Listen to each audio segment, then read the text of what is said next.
Shalom. Bapak Ibu saudara-saudaraku yang dikasihi oleh Tuhan, kita bersyukur kita punya Allah yang luar biasa baik. Dia Allah yang tidak pernah berubah, dulu, sekarang, dan sampai selama-lamanya. Dia Allah yang sangat baik dalam kehidupan kita. Yang percaya katakan amin.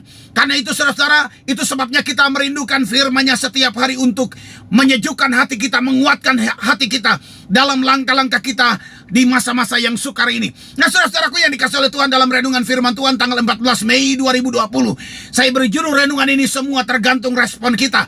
Sebelum saya menyampaikan pesan Tuhan, mari kita tundukkan kepala kita dan kita berdoa.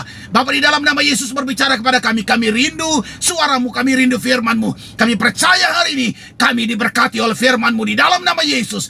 Haleluya. Amin.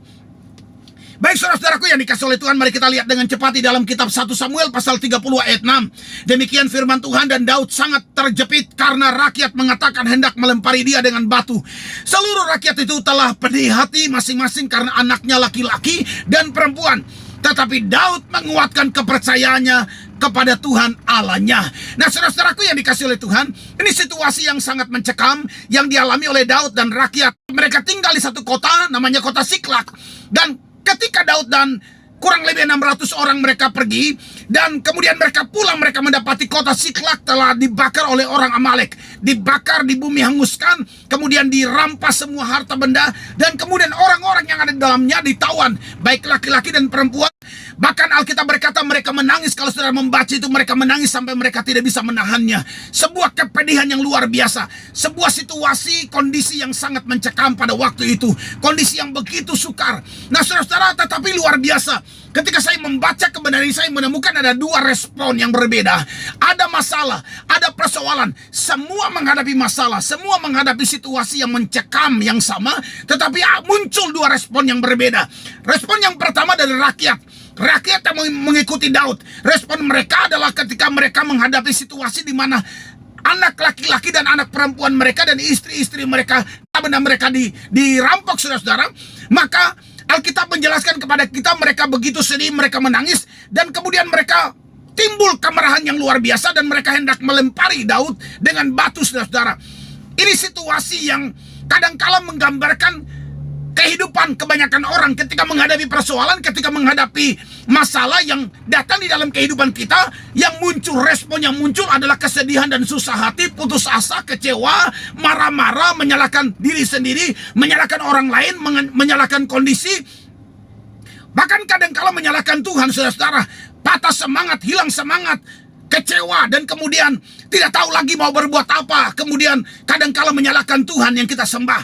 Nah saudara-saudaraku yang dikasihi oleh Tuhan, ini gambaran. Kelompok yang pertama adalah gambaran orang-orang yang merespon dengan cara yang salah. Tetapi Daud berbeda. Daud menghadapi situasi yang sama saudara-saudara. Dirampok, istri dan keluarganya kemudian ditawan. Tetapi Daud menguatkan kepercayaannya kepada Tuhan Allahnya. Nah saudara-saudaraku yang dikasihi oleh Tuhan, ada sebuah pertanyaan yang kemudian tiba-tiba muncul dalam pikiran saya. Dua kelompok ini, dua kelompok yang sama, mereka menghadapi persoalan yang sama. Bukan cuma rakyat yang hartanya dirampok, harta Daud pun dirampok, dirampas. Bukan cuma keluarga mereka yang ditawan, keluarga Daud pun ditawan. Mereka menghadapi situasi yang sama, tapi respon mereka berbeda. Daud, Alkitab berkata, ketika dia menghadapi situasi itu, dia menguatkan hatinya, dia menguatkan kepercayaannya kepada Tuhan Allahnya. Nah saudara-saudaraku yang dikasihi oleh Tuhan, mari kita belajar dari kehidupan Daud. Kenapa Daud memiliki hati yang begitu kuat, begitu tegar menghadapi situasi yang sukar ini. Dan saya berdoa, ketika saudara mendengarkan pesan Tuhan yang singkat ini, hatimu akan menjadi kuat seperti Daud, yang mampu tetap tegar di tengah badai dan persoalan. Sebab saudara-saudara, ketika saudara membaca ini selanjutnya, orang yang seperti ini akan dibawa Tuhan untuk mengalami kemenangan demi kemenangan di dalam kehidupannya. Yang percaya katakan amin. Nah, yang pertama saudara-saudara, kenapa Daud menjadi orang yang sangat kuat hatinya dan tegar? Sekalipun pada awalnya dia menangis, pada awalnya hatinya begitu pedih, tapi kemudian dia bangkit, dia menguatkan kepercayaannya kepada Tuhan Allahnya. Rahasia pertama, karena Daud memiliki hubungan yang dekat dengan Tuhan. Nah saudara-saudaraku yang dikasihi oleh Tuhan, itu terbukti ketika Daud melihat kondisi itu, maka kemudian dia mengambil baju efod dan kemudian dia berdoa dan dia bertanya kepada Tuhan. Nah saudara-saudara, dan kalau saudara melihat ada banyak ayat yang lain di dalam pertempuran melawan orang Filistin, Dan dalam banyak pertempuran, di dalam banyak peperangan, Alkitab selalu menunjukkan kepada kita ketika Daud yang memimpin, Daud selalu bertanya lebih dulu kepada Tuhan. Ini menunjukkan hubungan yang begitu dekat antara Daud dengan Tuhannya. Nah saudara-saudara, itulah sebabnya maka Daud merespon situasi yang sukar itu yang benar. Kenapa? Sebab dia dekat dengan Tuhannya. Nah saudara-saudaraku yang dikasih oleh Tuhan, kita akan merespon masalah dengan cara yang benar, dengan penuh ketenangan, dengan penuh kepercayaan kepada Tuhan. Saudara-saudara, kenapa? Sebab kita dekat dengan Tuhan kita. Saya berdoa biarlah kebenaran ini akan menolong kita untuk makin hari makin mendekatkan diri kita kepada Tuhan, supaya masalah boleh datang tapi kita akan tetap tenang, sebab kita percaya Tuhan pasti akan menolong kita. Yang percaya katakan amin. Yang kedua yang dimiliki Daud, kenapa Daud tetap tegar sekalipun masalah begitu besar? Yang kedua, karena Daud tidak pernah melupakan pengalaman pertolongan Tuhan pada masa-masa yang lalu. Sekali lagi, Daud tidak pernah melupakan pengalaman pertolongan Tuhan pada masa-masa yang lalu. Nah saudara-saudaraku yang dikasih oleh Tuhan, Daud punya pengalaman bagaimana Tuhan membawa dia dengan kuasa Tuhan yang luar biasa, bisa mengalahkan singa dan beruang ketika dia sedang menggembalakan kambing domba ayahnya. Bagaimana dia punya pengalaman, dia bisa mengalahkan Goliat. Dia punya pengalaman mengalahkan musuh-musuhnya.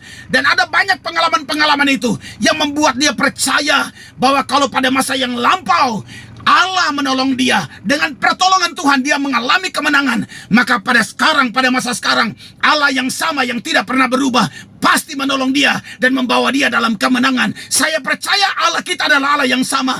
Kalau pada masa yang lampau dia menolong saudara dan saya, maka pada masa sekarang dan masa yang akan datang, dia Allah yang tidak pernah berubah, pasti akan menolong kita. Yang percaya katakan amin.